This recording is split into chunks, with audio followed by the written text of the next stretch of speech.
En el aire, Ricardo Aroskin, el querido economista, que seguimos siempre, todas las semanas, en sus comentarios en el grupo de Amado Vudú y del querido Edgardo Moca, Juan Valerga y otros queridos compañeros. Bienvenido a la mañana de Juan Domingo, Ricardo. Estás muteado.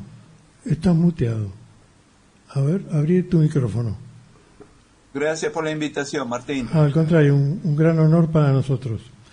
Ricardo, el otro día hiciste un comentario muy interesante sobre la conformación de la clase económica, digamos, empresaria de Argentina, y la imposibilidad de pensar en la reconstrucción del país con una mentalidad de ese tipo que está enfocada en sus presuntos propios intereses y no es un socio del resto de la comunidad, los trabajadores, los demás sectores, en un pensamiento conjunto para llevar a Argentina a otro nivel de desarrollo.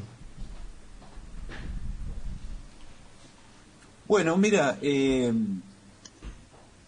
yo formo parte de toda una corriente de economistas, sociólogos, politólogos que viene estudiando el comportamiento de los sectores más altos de la sociedad desde hace mucho tiempo, que fue plasmado en un conjunto de libros y de estudios, y actualmente eso se sigue, hay diversos investigadores que lo siguen estudiando en detalle, y en realidad lo que sorprende es que todos estos conocimientos acumulados no hayan llegado al ámbito de la política y de los políticos, sobre todo con aspiraciones populares, que es una idea bastante sencilla y que no habría que plantearla en términos morales.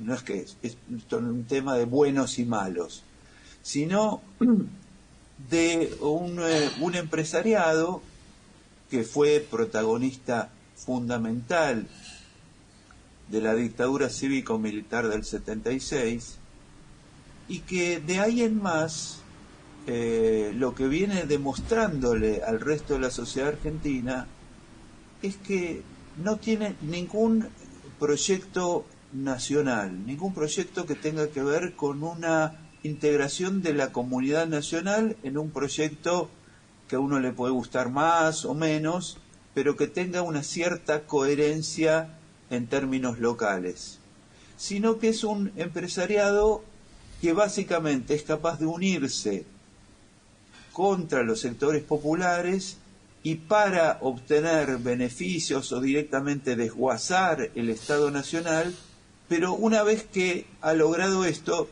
después no es capaz de ofrecer nada, porque en realidad son un conjunto de sectores que cada uno tiene su propio juego, su propio negocio, su propio interés y sus propios aliados internacionales. Y por lo tanto no están en condiciones, aunque no existiera oposición, y esto me parece muy importante decirlo, porque uno de los latiguillos eternos de estos es que por culpa del peronismo, por culpa del kirchnerismo, por culpa de los subversivos, por culpa de la izquierda o de quien sea, ellos no pueden hacer el verdadero capitalismo que Argentina se merece. Y la verdad que cada vez que tuvieron poder, y tuvieron enorme poder en el proceso, durante el menemismo y durante el macrismo, y la verdad que hicieron desastres y terminaron en graves crisis económicas ellos, y no por culpa de gigantescas movilizaciones populares que les arruinaron su proyecto de un verdadero capitalismo productivo, exportador, etcétera, etcétera, sino que no lo tienen. Y esto es un problema porque dentro de los sectores populares persiste la idea de que hay que tratar de convencerlos a ellos para que se unan a un verdadero proyecto de crecimiento nacional, Y la verdad que ellos frente a estas propuestas, y quiero decir, Alfonsín hizo esa propuesta. Alfonsín les dijo, intégrense a la democracia, ganen plata, tengan un proyecto productivo, si pueden exporten, y no pasó nada de eso. Y algo similar pasó con el kirchnerismo, que nunca fue hostil o antiempresario, y sin embargo lo trataron como si hubiera sido un proyecto chavista, castrista, claro, etcétera, etcétera, no lo fue. Claro. Entonces ahí hay un tema muy interesante, me parece a mí, para la discusión política de fondo, que es cómo te manejas con un sector muy relevante desde el punto de vista de su peso en la economía, pero que desde el punto de vista político no puede ser tomado como referencia de nada, simplemente porque no piensan en términos de país. Claro, antes teníamos un empresariado nacional, allá por la década del 70, Ricardo Claudio Orellano, ¿cómo le va? Y bueno, hoy padecemos de ese empresariado, ¿no? Hoy tenemos un empresariado más multinacional y que piensa en ganar plata y piensan poco en el futuro del país, ¿no es cierto? Más o menos. Mira, yo te diría esto. Por supuesto estaba Helvar, estaba Bronner, exacto, había unos cuantas personas valiosas. Pero yo quiero recordar que cuando se hace el pacto social, el famoso pacto social entre la CGT sí era representativa del movimiento obrero, pero la CGE no era representativa en un sentido amplio del empresariado. Había 3 o 4 grandes empresas y muchísimas pequeñas y medianas, pero el gran empresariado no quiso firmar el pacto social. Claro. Y esto hay que tenerlo en cuenta porque no es una casualidad, sino que los tipos desde el comienzo estaban en contra de ese gobierno peronista que en realidad lo que quería construir era un capitalismo nacional inclusivo con todos los sectores adentro. Esto no estaban de acuerdo y por eso acompañaron con tanto fervor el golpe del 76. Claro, claro. Ahora es un problema porque nosotros desde el peronismo tenemos un pensamiento de construcción nacional y de participación con países hermanos que tengan la misma línea. Se abre con el BRICS una gran posibilidad para los países que están permanentemente cascoteados por Estados Unidos, como ha pasado con nosotros, que digamos no es que tengamos una posición anti-norteamericana, sino que queremos progresar con nuestros propios elementos que sí tenemos, porque el desarrollo de la industria atómica o de la industria nuclear en Argentina muestra el grado de capacidad de Argentina, lo mismo que los ARSAT y los satélites y todas los radares, todas las cosas que ha desarrollado científicamente Argentina, lo ponen en distintos mercados con una gran capacidad propia de establecer parámetros y objetivos. Los sectores obreros han tenido distintas etapas, pero siempre han estado dispuestos a sentarse a establecer acuerdos, digamos, con el empresariado. El empresariado, a diferencia de ellos, les ha dado la lista de todos los delegados a la dictadura del proceso para que matara a todos los representantes. Claro. O sea, es un sector que o se establece algún tipo de vínculo o hay que destruirlo y poner otra cosa.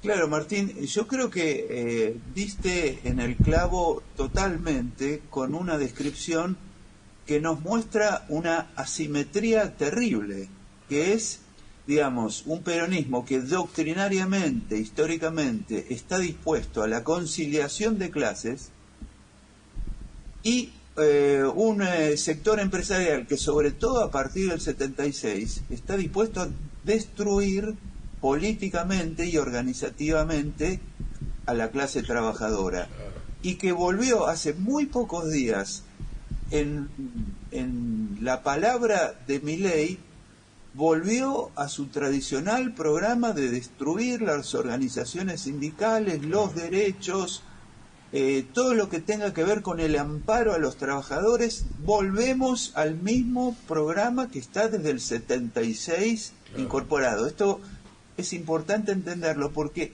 hay una visión de largo plazo en estos sectores de clase dominante sobre la idea de destruir al movimiento obrero como actor social. Sí, una dictadura del capital, digamos. Y es interesante que el movimiento social, el movimiento obrero no lo tiene. Y hace, no me acuerdo, no hará un año, que Cristina, en una de esas conferencias que daba, dijo: nosotros en el justicialismo no creemos en la lucha de clases. Más claro, imposible. Sí. Lo que yo le diría muy modestamente a Cristina, que es que el empresariado sí cree en la lucha de clases y la hace, y la viene haciendo desde el 76, y parte de esa lucha de clases es que Cristina esté hoy presa. Sí, sin duda. Eso hay que clarificarlo, porque no puede seguirse en una especie de nube de Úbeda pensando que vivimos en un lugar donde no vivimos. Ricardo, yo creo que más allá de que uno pide a Cristina libre, Cristina está presa por su propia circunstancia. ¿Por qué digo esto? Porque el Senado desde hace mucho tiempo es dominado por el peronismo y los jueces fueron elegidos por el Senado. Y Luciani era de justicia legítima y fue quien la condenó a 12 años y sin poder ejercer en el futuro la función pública. Pero además quiero decir que, a propósito de lo que usted decía el presidente volvió a pedir por la reforma tributaria y la reforma laboral, y la CGT, bien, gracias. Y otro error que me parece que se cometieron en los 12 años y medio de los gobiernos de Néstor y Cristina, que para mí naturalmente fueron muy beneficiosos para el pueblo, el gran error fue no haber derogado la ley de entidades financieras, que le sigue dando el poder a los bancos. Ahora, hay dos aspectos que habría que analizar también, me parece. Uno busca soluciones, porque los problemas no tienen más objetivo que ser problema, digamos, pero nos puede ayudar a resolverlos. Habría que ver cuál es el grado de crecimiento que pueden tener las asociaciones de pymes como para erigirse en un interlocutor de un proyecto nacional en forma corporativa y en forma multitudinaria, con reglas, digamos, que entiendan sus necesidades y su potencial. Y si no, lo que queda es lo que está haciendo Maduro, que es arma toda la empresa del Estado, digamos. Y chao, y que se vayan a donde puedan. Lo cual, digamos, aumenta la confrontación al divino botón, porque si tuvieran otra posición más flexible los sectores empresarios concentrados, podríamos construir con ellos un país muy poderoso. Mira, yo estudié mucho el gobierno, los tres ciclos, los tres tramos del gobierno kirchnerista, y la verdad, y creo que no hay mucha gente que disienta con eso, en el sentido que fue un periodo donde diversos sectores del capital ganaron bien o muy bien, sí, claro, y el nivel de vida de la mayoría de la población argentina subió, con lo cual se podía demostrar que había como ciertos intereses que podían considerarse convergentes, donde el kirchnerismo logró ir resolviendo heridas sociales tremendas que teníamos, aunque no terminó de resolverlas, y los sectores ningún sector empresarial se podía considerar amenazado por una expropiación o por cosas por el estilo, porque no era la intención, no era el estilo. Digamos, se llegó al tema de YPF porque el nivel de desinversión de los españoles era enorme y nos estaba dejando en una situación deficitaria tremenda. Lo mismo pasó con las AFJP, se las nacionaliza en un momento que la crisis internacional, si recordamos, de 2008, llevaba a que todos estos tipos de inversiones financieras, especulativas, bursátiles, se hundieran y se destruyera todo el ahorro de los trabajadores que estaban aportando a las AFJP. Es decir, se tomaron decisiones que tenían que ver con volver algunas áreas al Estado por el pésimo manejo del sector privado o por su incapacidad para poder satisfacer lo que supuestamente tenían que satisfacer. Es decir, el Estado no como Estado que avanza sistemáticamente, ideológicamente sobre la propiedad privada, sino como un Estado que cuando ve que el sector privado funciona como la mona, toma decisiones en función del interés común. Y sin embargo esto fue interpretado como que esto era una amenaza directa hacia el capitalismo o hacia el mundo empresarial, y así trataron al kirchnerismo y así generaron una imagen pública de que Cristina es diabólica y que el kirchnerismo es lo peor que le pasó a la Argentina y siguen repitiéndolo, etcétera, etcétera, etcétera.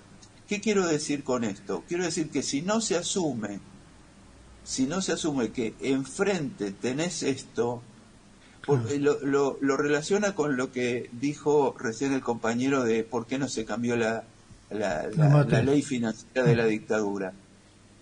Es que hay que hacer esos cambios hasta por defensa propia. Claro. No solamente porque corresponde, no solamente porque corresponde y porque le va a hacer bien a la economía nacional, sino porque aparte te tratan como si fuera Fidel Castro igual. Ahora, esa es la verdad. Ahora, hay dos circunstancias que pintan un panorama difícil. Una de ellas fue el endeudamiento ficticio que hicieron los empresarios nacionales con la dictadura del proceso, que denunció y ganó en un juicio Alejandro Olmos. Inventaron una deuda inexistente con matufias empresarias, demostrando deuda que no existía para quedarse con un montón de dinero del Estado argentino.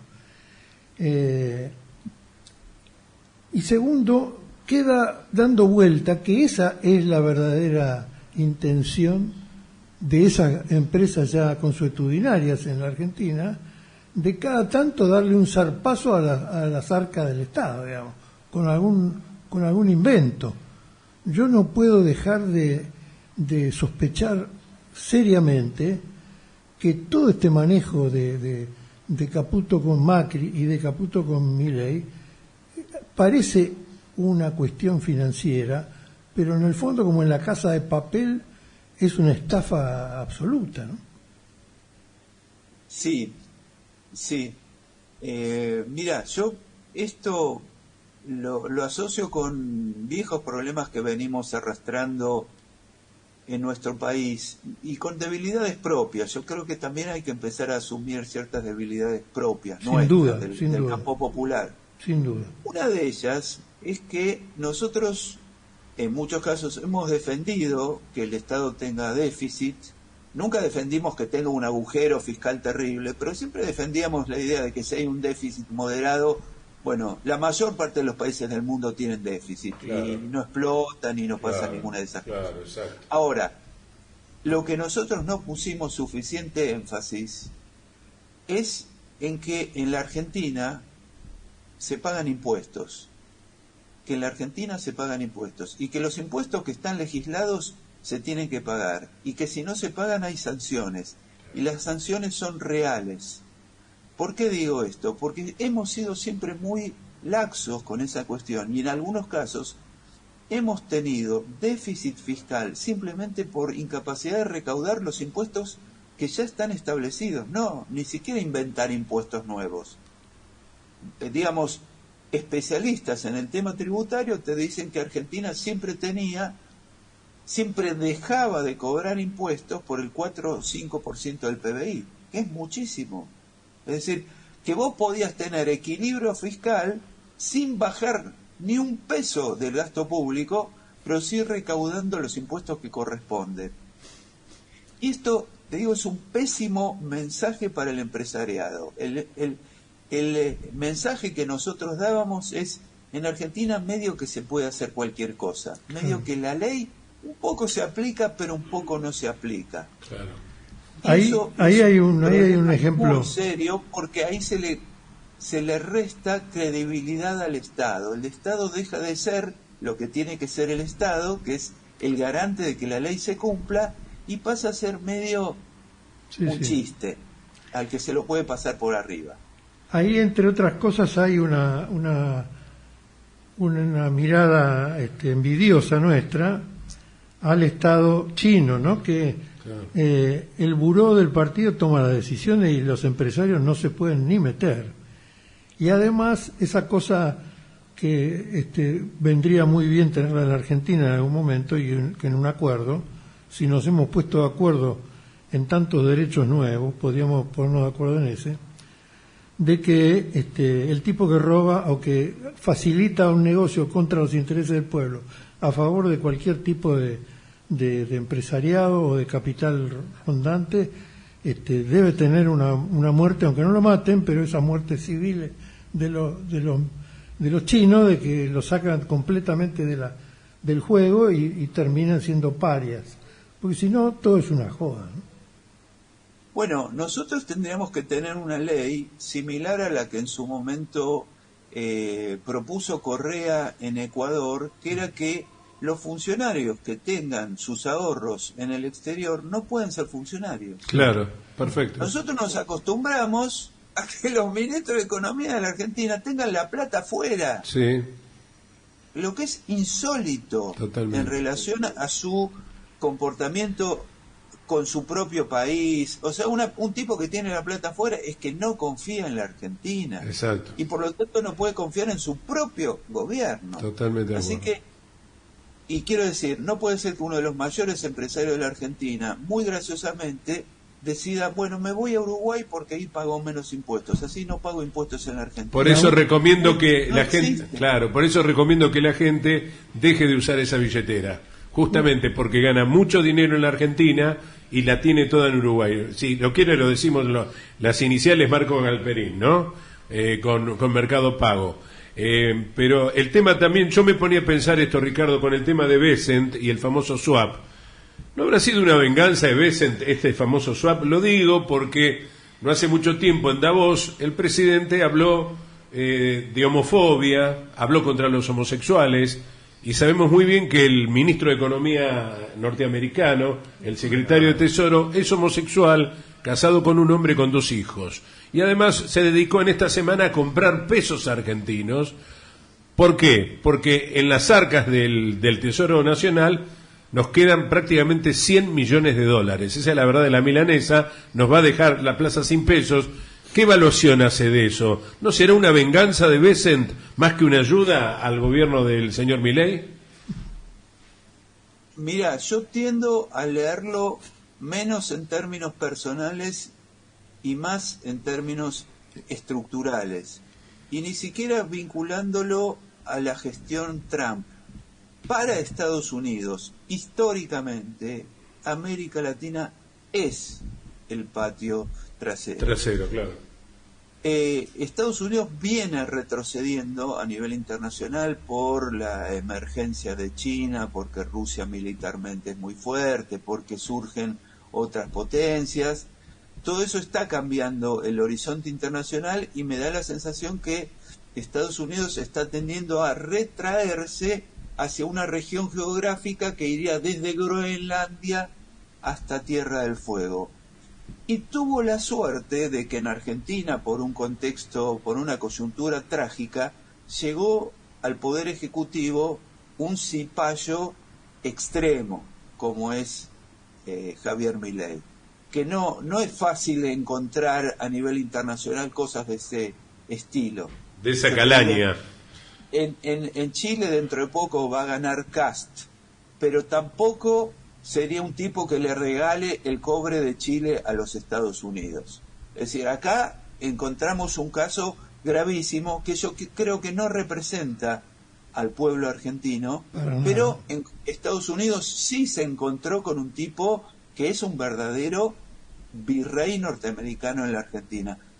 Y por supuesto que desde la perspectiva norteamericana, una oportunidad así no hay que perdérsela. Claro, es decir, en la claro. medida de lo posible, un tipo así hay que sostenerlo. Claro. Bueno, si se cae porque ya no hay más remedio, porque la gente no lo aguanta, porque hay una derrota electoral importante o levantamientos populares, en ese caso Estados Unidos dice, este muchacho no nos sirve más, que venga otro muñeco un poco Claro. más sensato Claro. Y ahí te aparecerán los Puyaro, los Yarlora. Claro, y pronto va a llegar el embajador estadounidense que va a ser el verdadero virrey, ¿no? Peter Lamelas.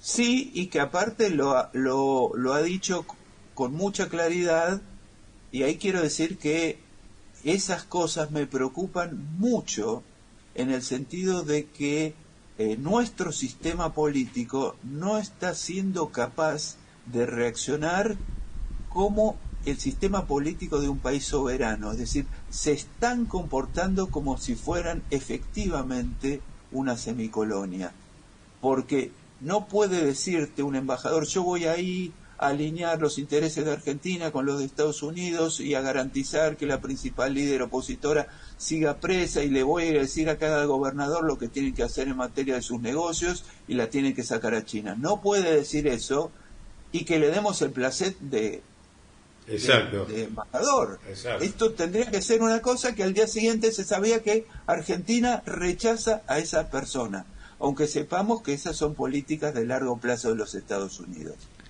Pero ahí tenemos un problema nosotros, digamos, y un problema, te diría, hasta de formación de nuestra propia base política. ¿Por qué no hay declaraciones muy fuertes en ese sentido y donde la militancia tenga materiales para trabajar en la opinión pública y forjar una conciencia colectiva nacional de que no somos una republiqueta bananera?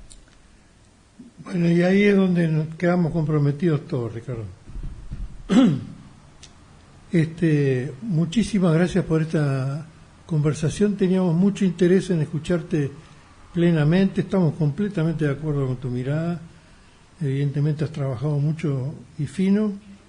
Y bueno, sabes el respeto que te tenemos, por eso para nosotros sos un referente casi obligado, digamos.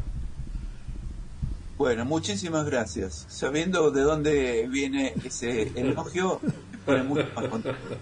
Abrazo, Ricardo. Muchísimas gracias. Un abrazo para ustedes. Muchas gracias.